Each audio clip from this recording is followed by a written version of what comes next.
Kesaksian akhir abad. Ratap tangis menerpa pintu kalbuku. Bau anyir darah mengganggu tidur malamku. Oh, tikar tafakur. Oh, bau sungai Tohor yang kotor. Bagaimana aku akan bisa membaca keadaan ini di atas atap kesepian nalar pikiran yang digalaukan oleh lampu-lampu kota yang bertengkar dengan malam.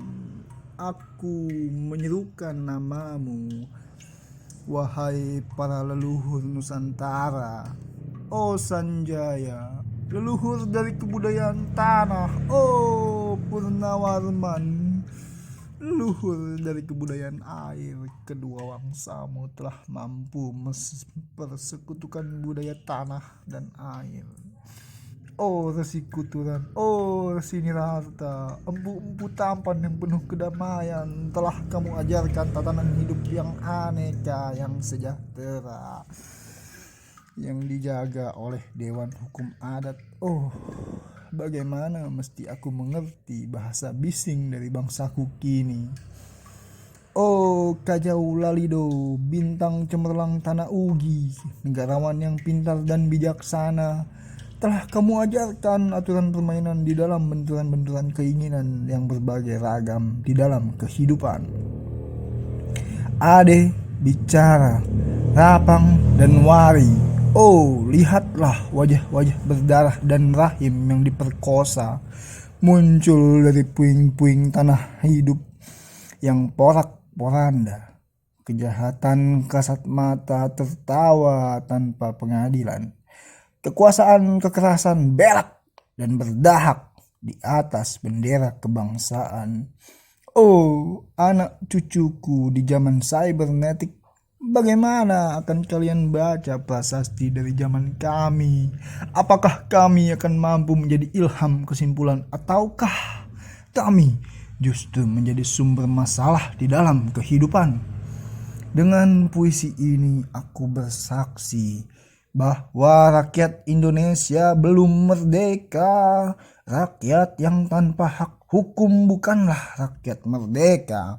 Hak hukum yang tidak dilindungi oleh lembaga pengadilan yang mengadili adalah hukum yang ditulis di atas air. Bagaimana rakyat bisa merdeka bila polisi menjadi aparat pemerintah dan tidak menjadi aparat hukum yang melindungi hak warga negara?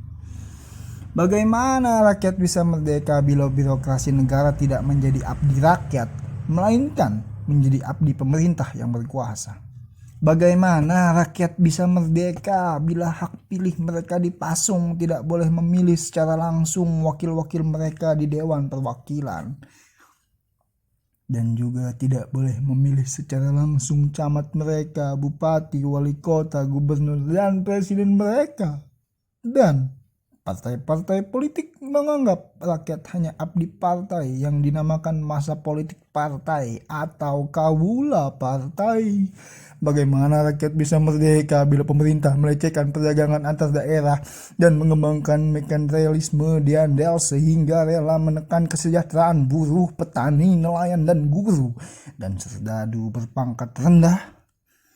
Bagaimana rakyat bisa merdeka bila provinsi-provinsi sekedar menjadi tanah jajahan pemerintah pusat, tidak boleh mengatur ekonominya sendiri, tatanan hidupnya sendiri, dan juga keamanannya sendiri?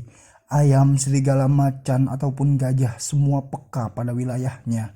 Setiap orang juga ingin berdaulat di dalam rumah tangganya. Setiap penduduk ingin berdaulat, setiap penduduk ingin berdaulat di dalam kampungnya, dan kehidupan berbangsa tidak perlu merusak daulat kedaerahan, hasrat berbangsa, dan naluri rakyat untuk menjalin ikatan daya cipta antar suku yang penuh keanekaan hidupan dan pemakluman wilayah pergaulan yang lebih luas untuk mereka bersama, dan memaklumkan wilayah pergaulan yang lebih luas untuk merdeka bersama.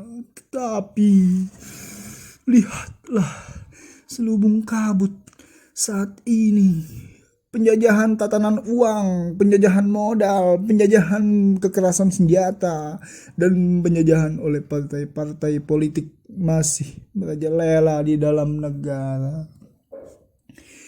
Dengan puisi ini aku bersaksi bahwa sampai saat puisi ini aku tanda tangani, para elit politik yang berkedudukan ataupun yang masih berjalan tidak pernah memperjuangkan sarana-sarana kemerdekaan rakyat. Mereka hanya rusuh dan gaduh memperjuangkan kedaulatan golongannya dan partainya sendiri. Mereka hanya bergulat untuk posisi sendiri. Mereka tidak peduli kepada posisi hukum, polisi, atau posisi birokrasi. Dengan picik, mereka akan mendaur ulang malapetaka bangsa dan negara yang telah terjadi. Oh Indonesia, Indonesia, negara yang kehilangan makna. Rakyat sudah dirusak tatanan hidupnya, berarti sudah dirusak dasar peradabannya, dan akibatnya dirusak pula kemanusiaannya. Maka sekarang negara tinggal menjadi peta, itu pun peta yang lusuh dan hampir sobek pula. Pandangkanlah kehidupan bangsa telah terjadi. Pendangkalan kehidupan bangsa telah terjadi. Pendangkalan kehidupan bangsa telah terjadi. Tata nilai rancu, dusta, pencurian, penjajahan, dan kekerasan halal. Manusia sekedar semak belukar yang gampang dikacau dan dibakar. Paket-paket pikiran mudah dijajakan. Penalaran amanah yang salah mendorong rakyat terpecah belah. Negara tak mungkin kembali diutuhkan tanpa rakyatnya dimanusiakan. Dan manusia tak mungkin menjadi manusia tanpa dihidupkan hati nuraninya. Hati nurani adalah hakim adil untuk diri kita sendiri. Hati nurani adalah sendi dari kesadaran akan kemerdekaan pribadi. Dengan puisi ini aku bersaksi bahwa hati nurani itu meski dibakar tidak bisa menjadi abu. Hati nurani senantiasa bisa bersemi meski sudah ditebang putus dari batang. Begitulah fitrah manusia, ciptaan Tuhan Yang Maha Esa. 31 Desember 1999, Candi Cetok.